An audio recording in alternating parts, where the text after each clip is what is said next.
Isa to sa pinaka-disappointing na part 2 na napanood ko. Ang ganda ng part 1 nito, tapos itong part 2, wala. Sobrang unnecessary na sequel lang.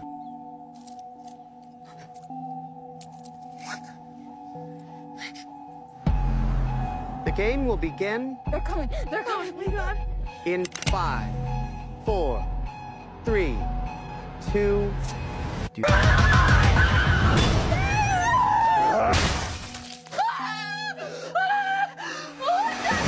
Pag-usapan natin ang Ready or Not 2 at bakit basura yung kwento nito. Mahaba-habang review or rant to, so bear with me na lang. Like I said sa review ko sa part 1, hindi na nakakagulat na kinulang tong part 2 kasi ang taas ng sinet nilang standards eh. Ang natuwa lang siguro ako dito sa 2 yung nag-away nga sila nung ex-husband niya, tapos tumutugtog yung turn around every night. Ano nga doon sa dulo nung nag-aagawan sila doon sa Singseng, sana nakiagaw din si Elijah Wood eh, kasi alam mo yun, reference lang. Pero alam mo kasi yung part 1 nito, ang ganda ng story, ng visuals, bago yung premise, and may element of surprise pa nga doon sa twist ng kwento, at yun nga, yung wala dito sa part 2. Basically, inulit nga lang nila yung part 1, pero dinagdag nga lang nila tong Pilet and Verero na family drama out of nowhere, tapos yung culto organization na biglaan ding lumitaw sa kwento. Okay, simulan natin kay Catherine Newton, hindi ko nagustuhan yung performance or yung character niya dito. Kung nagtataka kayo kung sino siya, kapatid kasi siya ni Grace na biglaan ngang lumitaw nung na-ospital nga si Grace and napasali nga siya doon sa bagong laro kasi nga magkasama sila nung nahuli nga si Grace. To be fair, I don't know kung yung acting lang ba talaga niya or yung mismong poor writing nga ng movie pero halos lahat ng scenes niya wala akong maramdaman na emosyon. Sa inis na inis ako na scene dito, yung nag-start na nga yung game tapos magkasama na nga sila nung kapatid niya na tumatakas nga doon sa mga humahunting sa kanila tapos imbes na magtago and kinakabahan yung itsura nila, ang dating parang wala lang. Alam mo, naglalakad lang sila sa park na hindi mo maramdaman yung nangyayari or yung seriousness ng situation eh. Stupid pa nung isang scene dito nung hindi man lang niya narinig yung rocket launcher na nangyari lang doon sa kabilang kwarto lang. Like, paano niya hindi narinig yun? Walang ka-tension-tension sa movie na to na sobrang disappointing lang for a horror thriller slasher movie na ayun nga yung mahalagang dapat meron eh. Alam mo yung para kang nakinig ng ASMR tapos walang sound. Isang scene pa nga dito yung nagpunta nga sila sa loob ng hotel tapos ginamot nga si Grace nung kapatid niya. Even na may humahunting sa kanila, imbes na bilisan nila or mas mag-focus sila sa pagtakas or sa pagtatago, wala. Chill-chill lang sila hanggang sa mahanap nga sila ng kalaban na alam mo yun, sobrang stupid lang. Grace sa part 1, she did everything right to survive pero dito, ewan ko, naging stupid yung character niya eh.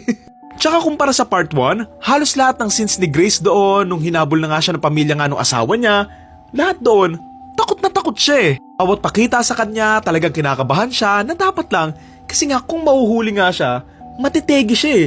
So dito nga, hindi ko nga naramdaman yon. Ito isa pa, kung titignan mo sa part 1, mas charming, mas memorable, and mas naipakilala nila ng maayos yung mga kalaban or yung mga side characters nga doon sa kwento.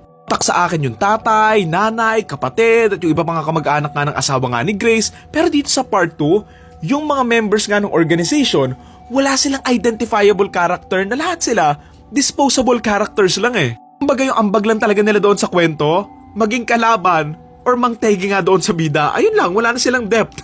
Tapos ito pa, di ba sinabi na bawal nga silang gumamit ng mga weapons na hindi pa nga nag-i-exist nung time nga na ginawa nga yung laro, but yet, yung isa, gumamit siya ng sniper na makabago, tapos yung isa naman, gumamit ng drone na obviously, wala pa nga nung time na yon. I mean, meron naman ng mga sniper noon, pero hindi ganito yung itsura. So alam mo yon, simpleng rule na lang yon, pero hindi pa rin nasunod, what the hell? I also didn't like the humor here kumpara nga sa part 1 that they tried too hard and ang awkward na mga placement nga nila ng mga joke and yung humor nga here na sobrang different kumpara nga sa part 1. Pero malaking factor din na hindi nga likable or memorable nga yung mga villains or yung mga characters nga kaya siguro hindi rin effective yung mga dialogues nila. E paano tatatak yung mga dialogues kung yung mismong mga characters na nagsasabi wala ka ding pakialam sa kanila, di ba? For me din, I also didn't like yung sister plot na it's kinda weird since hindi naman to nabanggit ever sa part 1 eh. Ang awkward kasi this is a direct continuation and it's weird lang na yung isa sa mga main conflict nga ni Grace dito sa part 2 ay isang conflict na wala naman at all sa part 1. Ang nakakainis pa sa sinilang magkapatid, paulit-ulit lang palagi yung mga pinag-uusapan nila like, iniwan mo ko diba? Diba gusto mo akong iwan? Hindi mo ako inalagaan, pinabayaan mo ko. na siguro kung once mo mapakinggan, okay lang. Pero kapag paulit-ulit na kasi, parang ang dating niya, oo, alam ko na, iniwan ka na, okay? Nagets na namin na nawalan ka ng tiwala sa kapatid mo na hindi kayo okay. Gets na namin yan a few scenes ago pa kasi natapit nyo na yan eh. Whenever may scene si Grace at yung kapatid niya, doon bumabagal yung story in a bad way na it becomes dragging na nga lang din. Okay lang sana kasi kung may bago naman silang pinag-uusapan or nag-i-improve every discussion, pero kasi paulit-ulit lang yung tinatopic nila na tama na. Nga sana dito sa part 2, sana mas nag-focus na lang sila kay Grace eh. Kasi yung sister plot, it doesn't work lang talaga. And alam mo yon, they should have worked on kung ano yung mga na-introduce na lang nila from part 1. For me din, wala silang chemistry bilang magkapatid. And wala ding maayos na nabuo yung story for the audience para kapitan nga silang dalawa makasurvive nga sa dulo. I know na may mga siblings angle para nga makumpara nga doon sa isa pang magkapatid nga na heads nga ng isa pang family. Pero kasi, kahit yung dalawang yon, hindi rin sila maayos na naipakilala and sobrang vague lang din nila bilang characters eh. Silang depth as side characters and bilang villains, parang ano lang, basta may kalaban lang sa kwento ganun.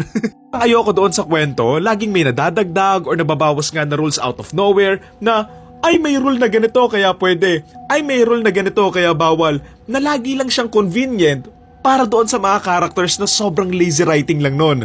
Siya may loophole na pwede nga magpakasal si Grace para nga makaligtas siya, kaya siya okay lang na gumamit siya ng mga sandatang wala pa dati, wala sa rule na hindi mo pwedeng itegi yung leader or asawa mo para agawin nga yung ring, ang rule sa sino yung pwedeng kumuha nga ng ring doon sa dulo, ganito ganyan, na ang tamad lang nung pagkakasulat na ang dating niya para sa akin, dahil tinatamad na nga yung writer, ang solusyon niya palagi, maglalagay na lang siya ng line na, ay may rule or walang rule, kaya ganito eh, gaging ganon. Hindi ko nagustuhan yon kasi importante sa isang movie na meron ka ng sineset na limitations para familiar na nga yung audience sa ano nga yung pwede, sa hindi. If mabago-bago siya tapos bigla ka lang may papasok na rule or whatsoever, parang wala ding kwenta yung pag-i-invest sa previous happenings kasi nga, pwede ka pa rin magdagdag bawas when it's convenient eh. Yung third act ng movie na to, what the fuck is that cult to wedding? Paano sila nakaipon ng ganong kadaming tao? Paano sila nakapagpagawa ng dress in just a short time? Given na, unexpected naman na magpapakasal sila eh. Cringy lang na nakapag-prepare sila in everything, given na, meron silang taking time bomb na hindi nga sila pwedeng abutin ng umaga.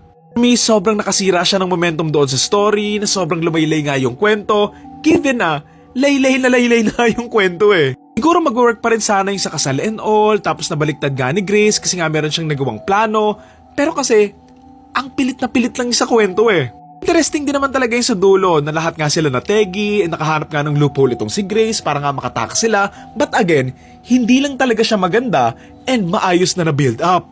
Yung way na nangyari yung kasal in the first place is poorly written eh. Correct me if I'm wrong or meron man ako na-miss, pero bakit pa niya kailangan pakasalan si Grace in the first place kung kaya naman niyang itegi silang dalawa ng ganon-ganon na lang, and alam mo yun, makukuha pa rin niya yung head position ng family. Ano naman na niya yung dalawa and imposible namang hindi niya kayang mabuksan yung pinagtataguan nga nito ni Grace. So alam mo yun, bakit? Bother na magpakasal na lang siya kay Grace at that moment, given na pwede naman na niya itegi si Grace and panalo na siya eh. Honestly, I didn't like how much they tried to make this world bigger na I know they want to expand yung nabuo nga nila doon sa part 1, but it's too much and too quick na hindi pa ready yung story sa ganung klaseng kwento. Siguro gusto nilang gayahin yung John Wick na meron ngang bigger world or organization nga behind doon sa kulto-kulto na to. Sadly nga yung ginawa nila, it didn't work. Na kung ikukumpara mo nga ulit, mas okay pa rin isolated lang and isang pamilya lang yung gumagawa nito, katulad nga nung ginawa doon sa part 1. Alam mo yon, masyado nilang ginawang too powerful yung families na to na hindi lang basta mayaman, kundi may control sa buong mundo. Like, what? For me, it's so cringe na siguro maganda kung ma-explore nila na maayos, pero given a movie lang ito na 2 hours nga lang yung runtime, wala silang enough time to expand that kind of plot. So ayun, I'm so disappointed about this movie, sayang yung magandang performances sa Mara Weaving, sayang yung nasimulan nila, and isa to sa mga patunay na if you do too much, most likely, mas lalo lang papangit yung kalalabasan. Ayun, again, ang title na to ay Ready or Not 2, Here I Come, and ang torta rating ko for this ay 4 out of 10. Part 1 pa rin talaga.